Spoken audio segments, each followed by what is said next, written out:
যখন তাদের শরীর কাজ করে না তখন তাদেরকে উত্তেজক এমন কিছু পদার্থ দেওয়া হয়, এমন কিছু হাইপার ডোজ মেডিসিন দেওয়া হয় যার ফলশ্রুতিতে তারা ব্যাক টু ব্যাক দেখা যায় যে অনেক লম্বা টাইম তারা নাকি সেক্স করতে পারে নাউজুবিন। এখন পর্নোগ্রাফির সাথে পরিচিত না এমন হাজারের একজন ব্যক্তি খুঁজে পাওয়া যাবে না, ঠিক আছে? বাংলাদেশের পরিসংখ্যান বলছে যে বাংলাদেশে স্কুল পড়ুয়া প্রায় 77% ছেলে মেয়ে পর্ন দেখে। এটা আবার কথা নয়, বা আপনি গুগল করেন এবং দিন দিন মেয়েদের পর্ন দেখার প্রবণতা বাড়ছে, এটা লেখা আছে। শুধু তাই নয়, ওই 1896 সালের দিকে তারা যখন পর্নোগ্রাফি ছড়িয়ে দেয় মাত্র 7 মিনিটের একটা ভিডিও তারা প্রকাশ করছে, ঠিক আছে? এবং তার নামও তারা দিয়েছিল, আমার নামটা ঠিক খেয়াল নাই, আর আমি এগুলো ফিল্মস দেখিনি, আমি গুগলের নামটা দেখেছি কী নাম ছিল। তো তখন থেকে নিয়ে এই পর্যন্ত এই যে নীল সংস্কৃতি চালু করে দেয়া, এটা শুধু পশ্চিমাদের মধ্যে সীমাবদ্ধ থাকে নাই, পুরো বিশ্বের মধ্যে ছড়িয়ে দেওয়া হয়েছে। এবং আপনি পরিসংখ্যান দেখবেন যে এই নীল সংস্কৃতিতে সবচাইতে বেশি যারা পারদর্শী তারা হচ্ছে মার্কিন যুক্তরাষ্ট্রে। এবং এই ব্লু ফিল্মস পুরো বিশ্বে একটা ইন্ডাস্ট্রি চালু করেছে, এর নাম হচ্ছে পর্ন ইন্ডাস্ট্রি, ঠিক আছে? এবং আপনি এবার শুনলে অবাক হবেন যে এই পর্ন ইন্ডাস্ট্রি প্রতি বছরে $97 বিলিয়ন ব্যবসা করে। $97 বিলিয়ন ব্যবসা করে পর্ন ইন্ডাস্ট্রি সারা ওয়ার্ল্ডে। 1 বিলিয়ন সমান কত? 100 কোটি। 1 বিলিয়ন সমান 100 কোটি। 100 কোটি ডলার টাকা দিয়ে হিসাব করে দেখেন কত টাকা হয়। $97 বিলিয়ন ব্যবসা হয় প্রতি বছর এই পর্ন ইন্ডাস্ট্রির মধ্য দিয়ে। এবং এই ইন্ডাস্ট্রির ফিল্মসগুলো হলিউড বলিউডের চেয়ে বেশি শ্যুট করা হয়। এবং আমেরিকার লস অ্যাঞ্জেলেস নামক একটা জায়গা আছে না, এটাকে বলা হয় পর্নের স্বর্গরাজ্য। মানে এখানেই সব পর্নের শুটিংগুলো আগে হতো। একটা পর্যায় থেকে সেখান থেকে সরিয়ে ক্যালিফোর্নিয়া নিয়ে আসা হয়েছে। কখন সরানো হয়েছে? যখন সেখানকার প্রশাসন একটা আইন জারি করলো। কী আইন জারি করলো? যে এখানে শুটিং করতে হলে বাধ্যতামূলক কন্ডোম ব্যবহার করতে হবে। নাউজুবিল্লাহ পড়বেন না? তো তারা এটা ব্যবহার করার পক্ষপাতী না, তখন ওখান থেকে ইন্ডাস্ট্রি সরিয়ে ক্যালিফোর্নিয়ার দিকে নিয়ে যাওয়া হয়েছে। তো শুধু আমেরিকায় প্রতি বছর 10 থেকে 12 বিলিয়ন ডলারের ব্যবসা করে এখানে। দ্বিতীয় স্থানে আছে ইউরোপের কান্ট্রি ব্রিটেন, তারপরে আছে সাউথ আফ্রিকা, তারপরে অন্যান্য কান্ট্রি জার্মানি, এদিকে আপনার সুইডেন, ফিনল্যান্ড, আমাদের উপমহাদেশের অনেক কান্ট্রিও আছে, ঠিক আছে? তো এই যে নীল সংস্কৃতি সারা ওয়ার্ল্ডে তারা ছড়িয়ে দিল, এখান থেকে আমি একটা নাম চুজ করেছি আর কি, যে নীল দর্পণ। আমি কিন্তু লেকচারে এখানে যাইনি, জাস্ট ইন্ট্রোডাক্টরি কিছু কথা বললে হবে যে নীল দর্পণ নামটা আমি কেন দিয়েছি এই কারণে। তো মূল লেকচারে যাওয়ার আগে আমি আপনাকে কয়েকটা পরিসংখ্যান দেখাই। তার আগে বলে দিই যে এর ফলশ্রুতিতে শুধু যে ধর্ষণ বেড়েছে এমনটা নয়, বরং সমকামিতাও বেড়েছে। এখনকার পরিসংখ্যান বলছে মার্কিন যুক্তরাষ্ট্রের 52% মানুষ মনে করে যে সমকামিতাকে স্বীকৃতি দেওয়া উচিত, এবং 41% মানুষ মনে করে দেওয়ার দরকার নেই। কিন্তু আইনত এটা লিগ্যালাইজড, এটা ওদের বাক স্বাধীনতা। এটা কানাডা অনেক আগেই করেছে, ব্রিটেনেও আছে, অস্ট্রেলিয়াও স্বীকৃতি দিয়েছে, এবং দিন দিন আস্তে আস্তে আমাদের ভারত থেকে শুরু করে আমাদের দেশে পর্যন্ত এগুলোর বিস্তার বেড়ে গেছে। এবং তারা এখন সংগঠন তৈরি করেছে, তাদের ফ্ল্যাগ আছে, তারা অধিকারের কথা বলে, তারা স্বীকৃতি চায়। এবং পর্ন সম্পর্কে পড়তে গিয়ে আমি দেখলাম যে নর্মালি পর্নের যে ভিডিওগুলো হয় এগুলো হচ্ছে চলচ্চিত্রের মতো, জাস্ট যেমন একটা নায়ক নায়িকা শুটিং করে, গায়ক গায়িকা যেমন শুটিং করে, ঠিক এরকম করেই ফিল্মস শ্যুট করা হয়। আপনি যখন এটা সার্চ করবেন দেখবেন পর্ন ইন্ডাস্ট্রি থেকে বের হয়ে আসা কিছু ওদের কথা মতে পর্ন স্টার, তারা সাক্ষাৎকার দিয়েছে যে এই জগৎটার সম্পূর্ণটাই হচ্ছে মিথ্যা এবং ফেক। যা দেখানো হয় এটা টোটালি ফেক। এবং কোনো কোনো ক্ষেত্রে তাদেরকে বাধ্য করে জালের মধ্যে ফেলে এই ইন্ডাস্ট্রির মধ্যে অনুপ্রবেশ করানো হয়, যেখানে ওদের কোনো ইচ্ছাও থাকে। একবার জড়িয়ে গেলে কোনো মেয়ে সেখান থেকে আর বের হতে পারে না। শুধু তাই নয়, যখন তাদের শরীর কাজ করে না তখন তাদেরকে উত্তেজক এমন কিছু পদার্থ দেওয়া হয়, এমন কিছু হাইপারডোজ মেডিসিন দেওয়া হয় যার ফলশ্রুতিতে তারা ব্যাক টু ব্যাক দেখা যায় যে অনেক লম্বা টাইম তারা নাকি সেক্স করতে পারে নাউজুবিল্লাহ। তো এগুলো তাদেরই কথা, এটাতে আসক্ত নয় এমন মানুষ খুঁজে পাওয়া দুষ্কর। বাংলাদেশের রিপোর্ট বলছে যে বাংলাদেশে এখনকার ইয়াং জেনারেশনের মধ্যে 92% পর্ন দেখে। কত পার্সেন্ট? 92%। এবং পর্ন যে ওয়েবসাইটগুলো আছে যেগুলো এত বেশি শক্তিশালী, এগুলোকে হ্যাক পর্যন্ত করা সম্ভব নয়। 2014 সালে বাংলাদেশের গভর্নমেন্ট যে ছিল আমি জানি না, আমি আসলে এদিকে পলিটিক্সের খবর খুব একটা রাখি না, তারা 244টা পর্ন সাইটকে বন্ধ করে দিয়েছে। কিন্তু এমন একটা অ্যাক্সেস তারপরেও চালু ছিল যে অন্য থ্রু দিয়ে এগুলোতে ভিজিট করা যেত। সবচেয়ে বেশি পর্ন সাইট যেগুলোতে ভিজিট করা হয় তার মধ্যে এই সাবকন্টিনেন্ট বা ভারতবর্ষ অন্যতম, ঠিক আছে? তো এগুলোর ফলশ্রুতিতে শুধু ধর্ষণ বেড়েছে এমন নয়, বরং সমকামিতাও বেড়েছে। এবং দেখা যাচ্ছে যে এখন প্রতি 10 জন মানুষের মধ্যে একজন নাকি, এটা রিপোর্ট, প্রতি 10 জনের মধ্যে নাকি একজন বিপরীত লিঙ্গের দিকে নয় বরং স্বলিঙ্গের দিকে আকর্ষিত হচ্ছে। এবং এই মহামারীগুলো দিন দিন বাড়ছে। আমি যখন লেকচার শেষ করবো তখন আপনাকে আমি কিছু হাদিস শোনাবো নবী সাল্লাল্লাহু আলাইহি ওয়াসাল্লামের এই যুগ সম্পর্কে কিছু ভবিষ্যৎবাণী। তখন আপনি মিলাতে পারবেন ইনশাআল্লাহ যে আসলে নবী সাল্লাল্লাহু আলাইহি ওয়াসাল্লাম কোন যুগটা সম্পর্কে সতর্ক বলছেন।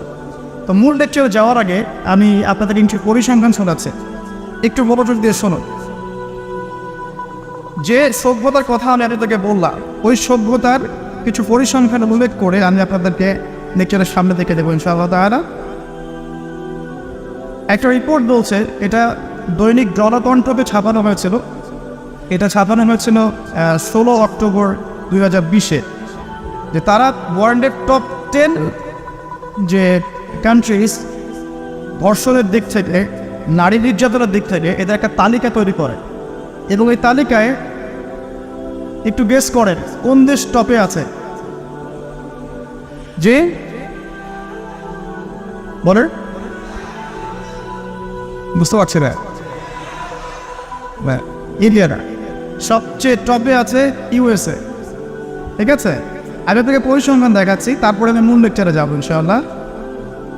যে দেখা যাচ্ছে পুরো ইউরোপের, পুরো পশ্চিমা সভ্যতা ইউরোপের যারা হচ্ছে এখনকার মধ্যবিত্ত কান্ট্রিগুলোর, উন্নয়নশীল কান্ট্রিগুলোর রোল মডেল বলি আমরা, তাই না?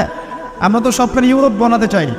ইভেন আমাদের দেখা যায় অনেক ক্ষেত্রে মিডল ইস্টের, মধ্যপ্রাচ্যের কোনো কোনো কান্ট্রির লিডার বলছে যে আমরা এত সালের মধ্যে মধ্যপ্রাচ্যকে ইউরোপ বানিয়ে ফেলবো, ঠিক আছে? তো আমরা ইউরোপ বানাতে চাই। তো ইউরোপের দেখা যায় যে 15 বছরের কম, পুরো ইউরোপে 15 বছরের কম 33% মেয়ে 15 বছরের আগেই কারো না কারো দ্বারা শারীরিক নির্যাতনের শিকার হয়েছে, যৌন নির্যাতনের শিকার হয়েছে। আচ্ছা, সামনে আসেন। আমাদের পার্শ্ববর্তী দেশ ভারতের কথা এসেছে এখানে, যে প্রতি 22 মিনিটে একটা করে মেয়ে ভারতের নির্যাতনের শিকার হয়, যৌন নির্যাতনের শিকার হয়। বাংলাদেশের সংখ্যাটা কত এটা আপনারা বের করবেন, আমি পরে দেখছি। শীর্ষ 10-এর তালিকায় প্রথমে আছে আমেরিকা, যেখানে বলা হচ্ছে যে 99% পুরুষ, 99% পুরুষ এরা উন্নত যৌন বিষয়গুলোতে আগ্রহী, ঠিক আছে? 1% পুরুষ চাচ্ছে যে ফ্যামিলি হোক, নর্মাল আমি ইসলামিক যেটা চিন্তা করি যে ফ্যামিলি হোক, বিয়ে শাদী হোক, তারপরে বাচ্চা কাচ্চা হবে, এটা তারা 1% মানুষ চায়। ফ্রি সেক্সুয়াল যে রেভলিউশন, এটাতে 99% পুরুষ বিশ্বাস করে। তারপরে আসেন, তারা বলছেন যে এখানে আমেরিকাতে প্রতি 6 জন মেয়ের মধ্যে একজন ধর্ষণের শিকার হয়, প্রতি 6 জন মেয়ের মধ্যে একজন ধর্ষণের শিকার হন। এবং যে পরিসংখ্যানগুলো করা হয়েছে এটা মাত্র 16% কেসের ভিত্তিতে, বাকিরা কেসই করেন। যারা কেস করেছে, এই কাগজপত্র আছে, এর মধ্যে দেখা যায় প্রতি 6 জনের একজন ধর্ষণের শিকার হন।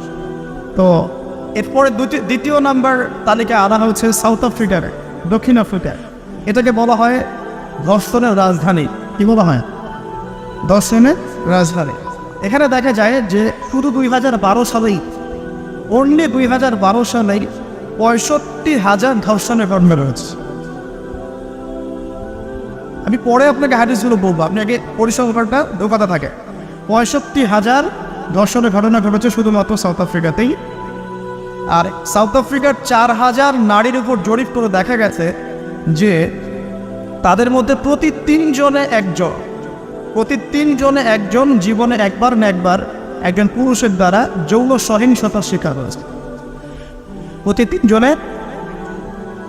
এরপরে আরেকটা জরিপে দেখা গেছে যে আফ্রিকার 25% পুরুষ, পুরো আফ্রিকার 25% পুরুষ, মানে 4 ভাগের 1 ভাগ পুরুষ জীবনে একবার না একবার কোনো না কোনো মেয়েকে ধর্ষণ করছে। এগুলো আমাদের রিপোর্ট না, কিন্তু আপনি অনলাইনে এগুলো পাবেন। এরপর আসেন 3 নম্বরে রাখা হচ্ছে সুইডেনকে। এবার সুইডেনকে খুব হাইলাইট করা হয়, খুব উন্নত কান্ট্রি। দেখা যায় যে 2009 সালে সুইডেনে ধর্ষণের হার ছিল 58%। কত পার্সেন্ট? আচ্ছা। 4 নম্বরে যে দেশ খুব পরিচিত আমাদের পাশে, ভারত, সেখানে বলা হচ্ছে যে 2012 সালের জরিপে ইন্ডিয়াতে ধর্ষণের রিপোর্ট করা হয়েছে 24,923টা। 24,923। আসেন, তারপরে একজন রিপোর্টে বলছে প্রতি 22 মিনিটে সেখানে একজন মেয়ে ধর্ষিত হচ্ছে। 5 নম্বরে আছে যুক্তরাজ্য, মানে ইংল্যান্ড, যেটাকে আমরা বলি যে ওই যে রানী এলিজাবেথ মারা গেলেন, খুব শোক পালন করলাম না। আচ্ছা, তো তাদের মধ্যে বলা হচ্ছে যে প্রতি বছর গড়ে 85,000 নারী সেক্সুয়াল অ্যাবিউজের শিকার হয়, মানে যৌন হয়রানির শিকার হয়েছে। এছাড়া প্রায় 4 লক্ষ নারী এ পর্যন্ত 2012 সাল থেকে এই পর্যন্ত, মানে 2022 পর্যন্ত, লাস্ট 10 বছরে 4 লক্ষ নারী কোনো না কোনোভাবে পুরুষের দ্বারা যৌন নির্যাতনের শিকার রয়েছে, যার মধ্যে 25 থেকে 30% হচ্ছে শিশু, মানে বাচ্চা মেয়ে। তারাই তো আবার আমাদেরকে বলছে যে বিয়ের বয়স তোমরা তো কমাই রাখ। আচ্ছা, আসেন এবার আরও সামনে যাই। জার্মানির পরিসংখ্যান, জার্মানি হচ্ছে এখন 6 নম্বর। জার্মানিতে বলা হচ্ছে যে সরকারি হিসেব মতে এখানে 2,40,000 নারী এবং কিশোরী জার্মানিতে ধর্ষণের শিকার হয়ে মারা গেছে, এই পর্যন্ত হিস্ট্রি। তারপরে আরেকজন হিসাবে বলছেন যে প্রযুক্তিতে জার্মানি এগিয়ে আছে ঠিকই, তবে 65,07,394 জন নারী এই পর্যন্ত জার্মানিতে ধর্ষণের শিকার হয়েছে, পুলিশের নথিতে রিপোর্ট আছে। আসলে সামনে এটা গেল জার্মানির কথা। এরপর ফ্রান্সের সেম কথা, 75,000 নারী প্রতি বছর ধর্ষণের শিকার হচ্ছে, যাদের মধ্যে 10% হচ্ছে শিশু। এবং কানাডার কথাও এখানে আছে, কানাডাও লিস্টের মধ্যে হচ্ছে 8 নম্বরে, যেখানে বলা হচ্ছে এই পর্যন্ত 25,16,918 জন রিপোর্ট করেছে। এবার বলতে থাকলে শেষ হবে না। 9 নম্বর আছে শ্রীলঙ্কা এবং 10 নম্বরে আছে ইথিওপিয়া। এই হলো 10টা দেশের তালিকা। আলহামদুলিল্লাহ এখানে বাংলাদেশের নাম নাই। শুধু তাই না, বাংলাদেশরা এই টপ 10-এর মধ্যে কোনো মুসলিম কান্ট্রির নাম নাই, ঠিক আছে? তো এরপরেও তারা দেখবেন বোরখা, হিজাব, নারীর স্বাধীনতা, নারীকে লুকিয়ে রাখছো, হ্যাঁ তোমরা পোশাক নিয়ে বেশি কথা বলো, বাড়াবে, এই কথাগুলো ওরাই এদেরকে শিখায়।